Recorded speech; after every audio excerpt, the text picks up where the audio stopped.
Bonjour à tous, merci d'être tous là.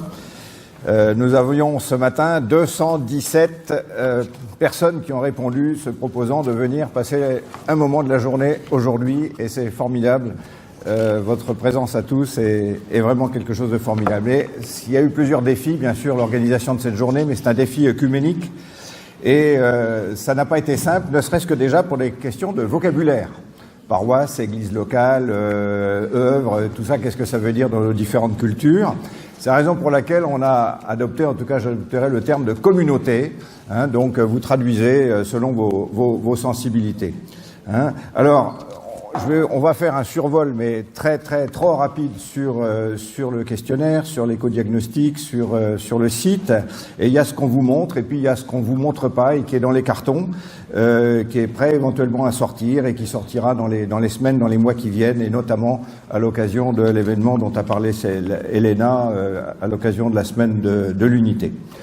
Alors, communiquer, chercher une reconnaissance, donc l'idée d'un label. Un label, c'est un affichage. Et on a pris conscience, qu'il fallait définir plusieurs niveaux. Bien sûr, on a regardé ce qu'ont fait les Anglais. On n'a pas suivi exactement ce que faisaient les Anglais, qui parlent de awards, de prix. On est parti sur des principes un petit peu différents. Et on a eu le sentiment qu'il fallait entretenir la motivation, d'où différents niveaux. Et surtout tenir compte de la diversité, puisqu'on fait un cheminement œcuménique avec une telle diversité de dénominations et de cultures. Il faut pouvoir s'adapter à toutes ces cultures différentes avec le même outil, le même produit.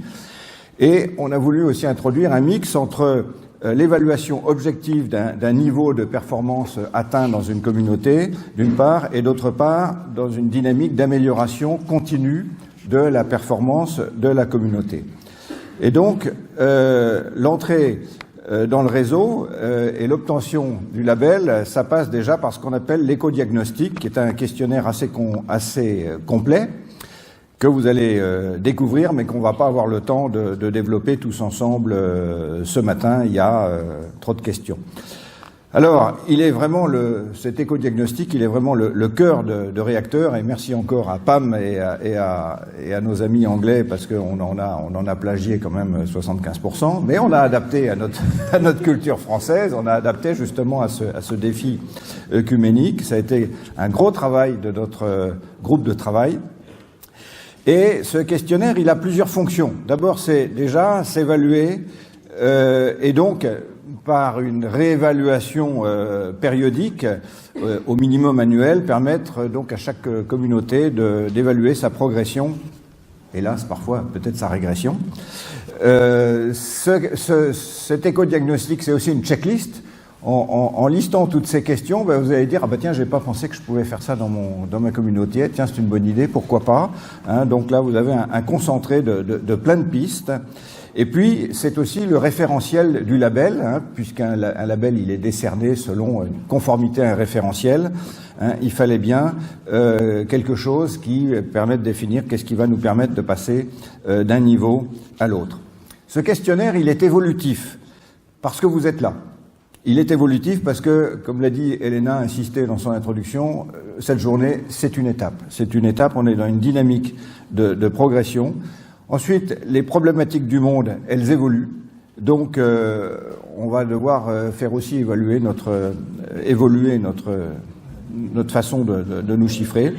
Et puis, soyons clairs, on a travaillé vraiment dans une perspective d'église locale ou de paroisse. Et on sait très bien que Église Verte, on prévoit vraiment que ces communautés, ça concerne de façon beaucoup plus large des établissements sociaux, des établissements scolaires, pourquoi pas, des maisons d'accueil, des monastères, et puis des œuvres et des mouvements. Donc, on va faire évoluer le questionnaire, on va probablement même créer des variantes du questionnaire plus adaptées à telle ou telle catégorie de communautés. Dans la configuration actuelle, on a prévu donc 5 domaines, les mêmes que les Anglais.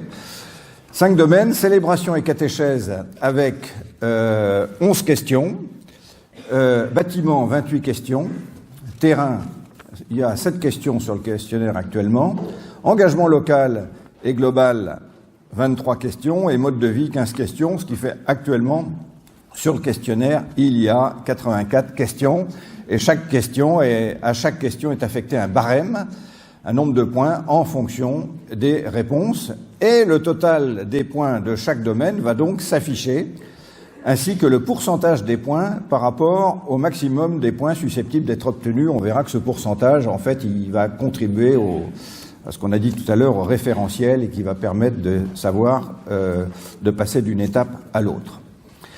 Dans le domaine du bâti, ce maximum, donc c'est calculé automatiquement, en tout cas sur le tableau Excel, on va y revenir. Dans le domaine du bâti, le maximum de points va aussi dépendre du nombre de locaux variés sur lesquels vous allez plancher en répondant au questionnaire. Et s'il n'y a pas de bâti ou s'il n'y a pas de terrain, eh bien le questionnaire, le compteur est mis à zéro et disparaît. Donc voilà un petit peu pour la mécanique. Alors la mécanique, elle fonctionne très bien sur le tableau Excel, je vais y revenir, je vais vous encourager à l'utiliser, mais il y a le questionnaire en ligne, vous allez ce soir, normalement, dès ce soir, Église Verte va complètement changer et de look et de fonctionnalité. Jusqu'à ce soir, c'était pour vous inviter à venir, manifestement ça a marché, merci, et à partir de ce soir, ça va être pour vous amener à rentrer dans le processus et vous pourrez, je dirais, vous faire la main avec le questionnaire en ligne, vous verrez apparaître, vous pourrez afficher un score qui va vous donner un petit peu une idée du mécanisme. Donc, comment le remplir cet éco-diagnostic? Eh bien, on l'a vu en ligne. Et puis, sachez que pour démarrer le questionnaire, on va vous demander quand même d'identifier le nom de votre communauté, votre adresse email, ce qui veut dire que nous, on va avoir une petite trace que vous êtes venu sur le site et que vous avez rempli un questionnaire. On a même une trace quand même des réponses à vos questions. Et ça nous permettra aux animateurs de réseau, eh bien, d'établir une relation progressivement avec vous. Vous allez pouvoir aussi télécharger donc un tableau Excel. Alors c'est Excel 93, donc vous pouvez sortir vos vieux ordinateurs, ça marche, hein, c'est totalement compatible et ça va être beaucoup plus agréable pour vous de travailler avec parce que vous allez avoir les petits compteurs qui vont s'afficher, ça va être très drôle, il y a des couleurs et ce document va vous permettre de travailler de façon beaucoup plus dynamique, notamment dans le cadre de votre petit groupe écolo au sein de votre communauté. Et ça va être, une fois rempli, eh bien vous allez transmettre ce tableau rempli à l'animateur de réseau et ça va être un petit peu l'outil pour faire évoluer ce travail en groupe au sein du réseau. Alors, on va survoler très vite les questions. On va pas lire les 84 questions. Pourquoi ces 5 domaines? Célébration à catéchèse avec ce qu'ont dit nos orateurs de tout à l'heure, juste avant moi, c'est évident. Nous sommes ici rassemblés avec comme dénominateur commun notre engagement chrétien. Et on le vit bien sûr dans nos cultures propres, hein, mais on va se demander si la préoccupation de la création est bien présente dans la vie spirituelle dans la communauté et dans ses enseignements. Donc par exemple, la célébration de certains dimanches est particulièrement dédiée au respect de la création, le temps de la création, etc. Hein, est-ce que on en parle concrètement? Bonne question. La question 3, le respect de la création est un sujet de prière pour la communauté. Le respect de la création, la question 4, est évoquée dans les prédications, dans les homélies. Bah oui, c'est pas évident. Parfois, la réponse est non, hélas. La question 7, le thème du respect de la création est abordé dans l'animation jeunesse, dans le catéchisme, en aumônerie.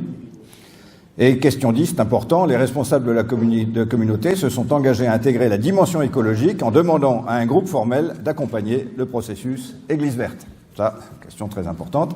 Et à la fin de chaque domaine, vous avez une question ouverte. Avez-vous réalisé autre chose dans le domaine spirituel que vous souhaitez, ou dans le domaine bâtiment, ou dans le domaine terrain?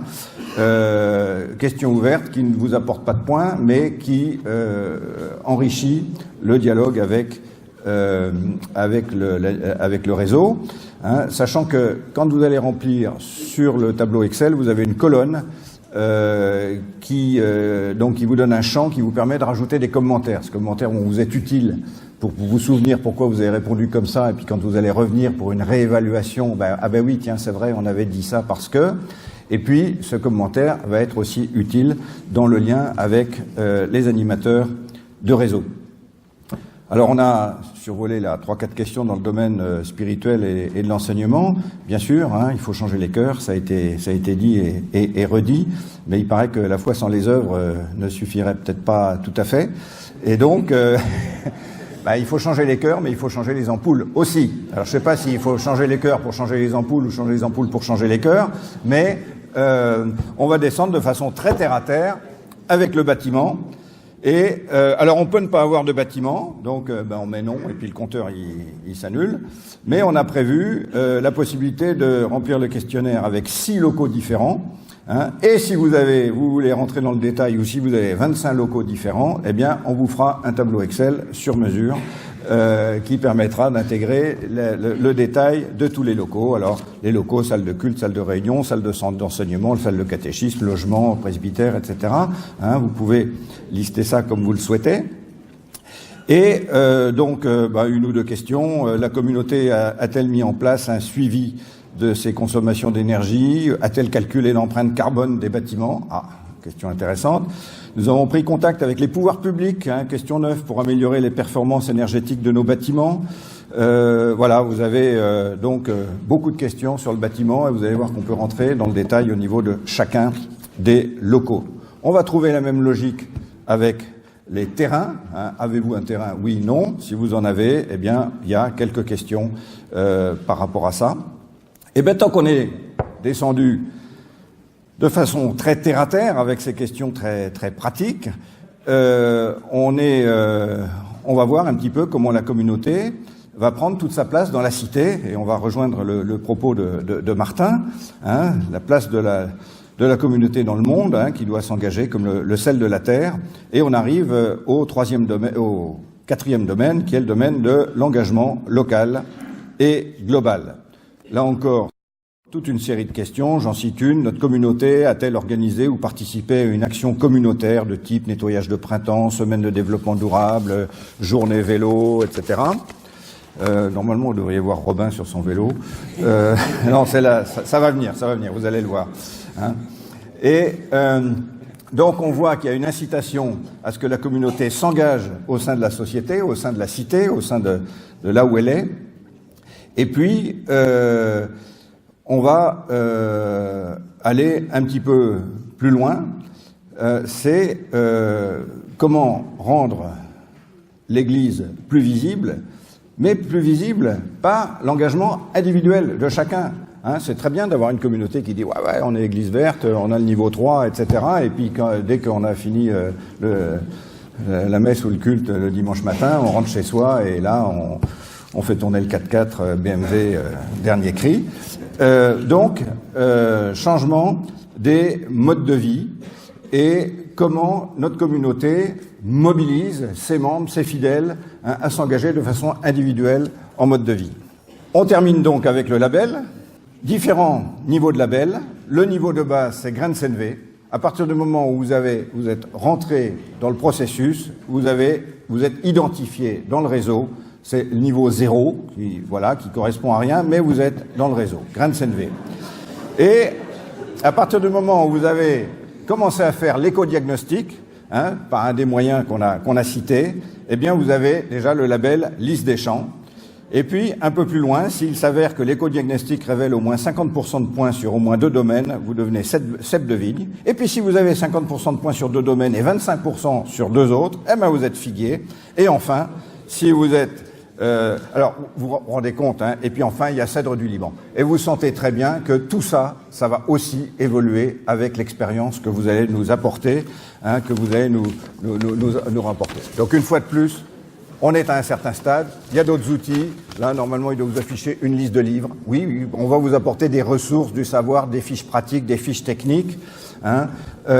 Et puis, il y a 2 animateurs de réseau identifiés actuellement, donc Arocha et puis avec Laura Morosini. Et donc, on est là pour ça. On est là pour intégrer tout ce qui va se faire pour vous aider à avancer, à agir. Et donc, ce 16 septembre, c'est vraiment une étape extrêmement importante. Merci d'être là. Et grâce à vous, Église verte, ça va être du tonnerre.